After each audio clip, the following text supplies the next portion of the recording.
37 years ago, I had an extraordinary supernatural vision.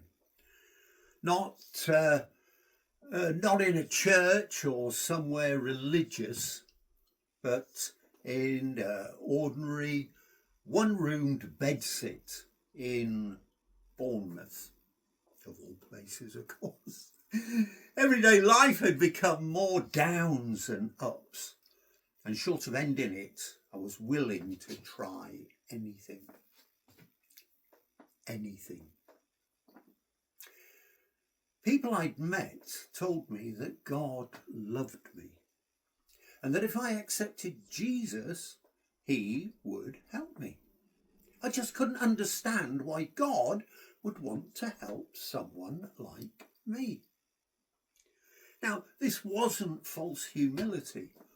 I knew the person I had become. I knew my failures, my anger, my guilt. And I couldn't reconcile that with the idea of a God of love, a God willing to forgive. That night, confused and almost frustrated, I prayed. Why? Why me? Why have you chosen me? Surely there's better people than me to become a Christian. And then the most extraordinary thing happened. What looked like a ball of light, the shape of a man's head and shoulders, came racing towards me and stopped just an arm's length away. This was no distant vision.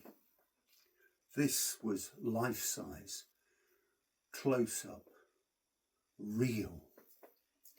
I can't explain how I knew, but I knew I was looking into the face of the crucified Christ.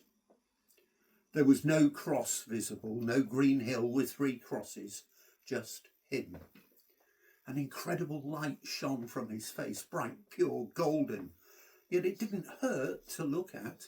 His head and shoulders were surrounded by a mist-like cloud. There was blood on his forehead.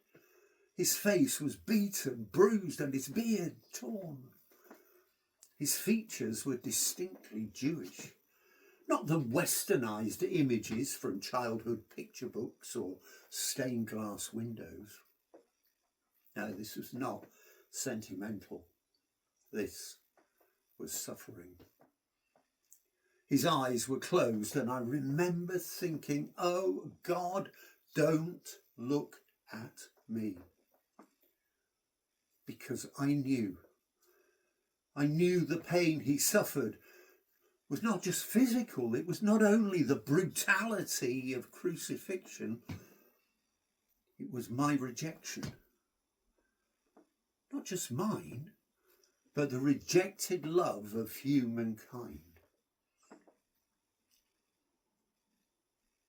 The rejected love of God thrown back in his face. In that moment, a feeling pierced my heart like a sword, overwhelming. Rejection. We all know rejection hurts, being turned away, snubbed, ignored, abandoned, mocked. But can you imagine feeling the rejection of all mankind? The greatest expression of love ever given, thrown back in your face. And I knew I played my part too.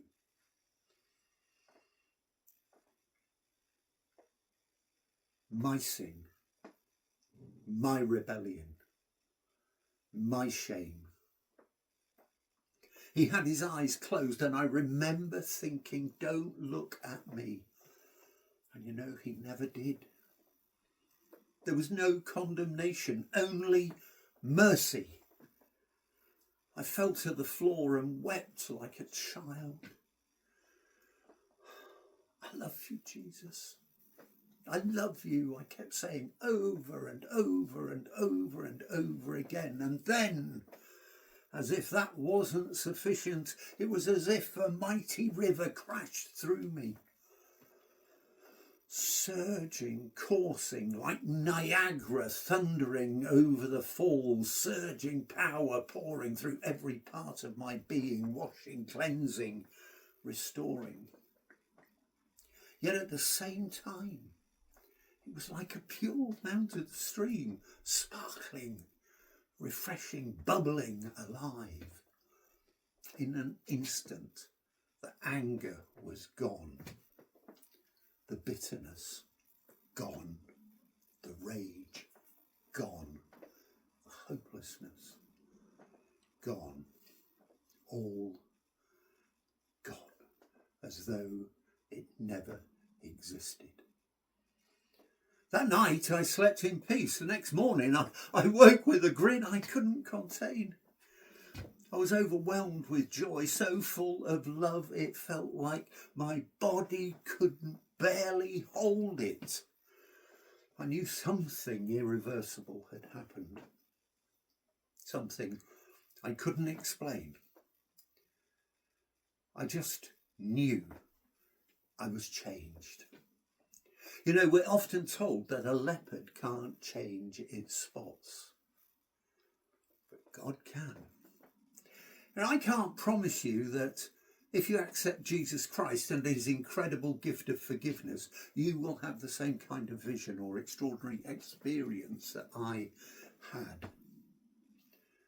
But what I can promise is that you will know his grace, his love, his forgiveness, his mercy, and that will change your life and eternal destiny. Thank you for listening to this small part of my journey. If you want to know more about my story, how I got to that point and the amazing things that followed my acceptance of salvation, you can read about it in a book available from Amazon in either paperback or download. It's called Bound for Mercy.